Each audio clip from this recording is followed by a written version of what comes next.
한국교회 안녕합니까? 시리즈 18. 교회 복지사업 진정한 섬김인가? 또 다른 욕망인가? 오랫동안 한국교회는 시대의 흐름에 따라 다양한 변화를 시도해왔습니다. 한때는 경배와 찬양 열풍이 불어 찬양단이 우후죽순 생겨나고 예배의 형태까지 바꾸는 등 새로운 이벤트에 집중했습니다. 하지만 그 열기는 잠시 이내 상담으로 관심사가 옮겨갔고 이제는 복지가 교회의 주요 관심사로 떠올랐습니다. 나눔이야말로 주님이 보이신 모범이며 교회가 성장하려면 복지를 해야 한다는 구호 아래 복지 사업은 교회의 핵심 사역처럼 여겨지게 되었습니다. 이러한 흐름 속에서 목회자들 사이에서는 복지학 공부 열풍이 불었고 복지사 자격증 취득의 혈안이 된 시기도 있었습니다. 심지어 복지학을 공부하지 않으면 비아냥거림을 당할 정도였으니 그 열풍은 지금도 여전하다고 볼 수 있습니다. 교회 복지 사업, 그 진짜 이유는 무엇일까? 대형 교회든 중형 교회든 모든 교회가 복지에 관심을 가진 이유는 무엇일까요? 이 지점에서 우리는 솔직해질 필요가 있습니다. 표면적으로는 복지를 통해 전도하고 교회가 소외된 곳에 관심을 가져야 한다는 취지 아래 복지관 설립 및 운영에 열을 올렸습니다. 그리고 이러한 움직임은 지금도 계속되고 있습니다.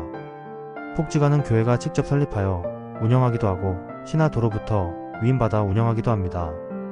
여기서 위임받아 운영한다는 것은 곧 운영권이 넘어온다는 의미입니다. 그리고 이 운영권은 다름 아닌 인사권을 포함합니다. 인사권이 있으면 담임 목사가 자신에게 필요한 사람들을 적재적소에 배치할 수 있습니다. 자신의 자녀, 교회 장로 등 자기 사람들을 중요한 자리에 앉힐 수 있게 되는 것입니다. 이러한 인사권 행사의 배경에는 교회가 복지관 운영에 필요한 재정을 지원한다는 점이 있습니다. 물론 일부는 정부 지원을 받지만 정부 지원만으로는 운영이 불가능하기 때문입니다. 처음에는 이것이 황금어장이라고 착각하고 뛰어들었지만 실상은 밑빠진 독에 물 붓기처럼 한없이 재정이 투입되는 상황이 되었습니다.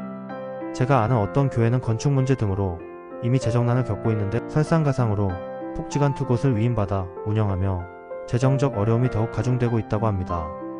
마치 물먹는 하마처럼 재정을 집어삼키고 있어 큰 문제가 되고 있습니다. 복지를 통한 전도, 과연 효과적인가? 복지를 통해 전도를 한다는 명분은 과연 얼마나 효과를 거두었을까요?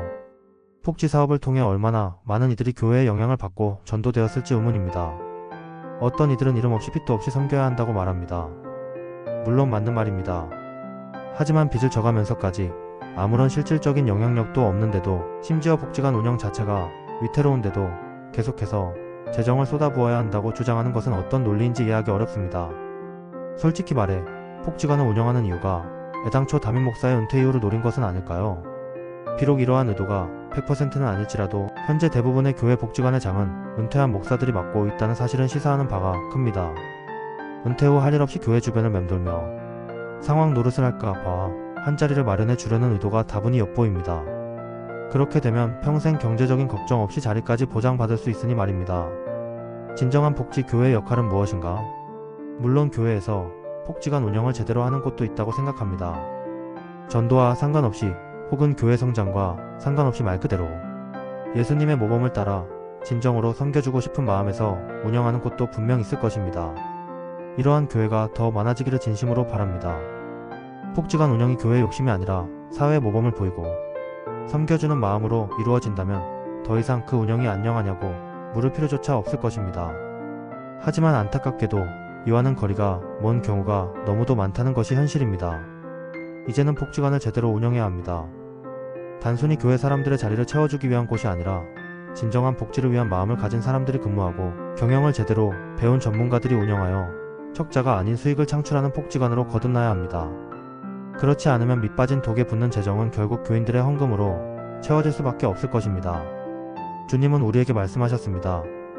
비둘기같이 순결한 것이 먼저가 아니라 뱀처럼 지혜로워진 다음에 순결하기를 원하셨다는 사실을 우리는 직시해야 합니다.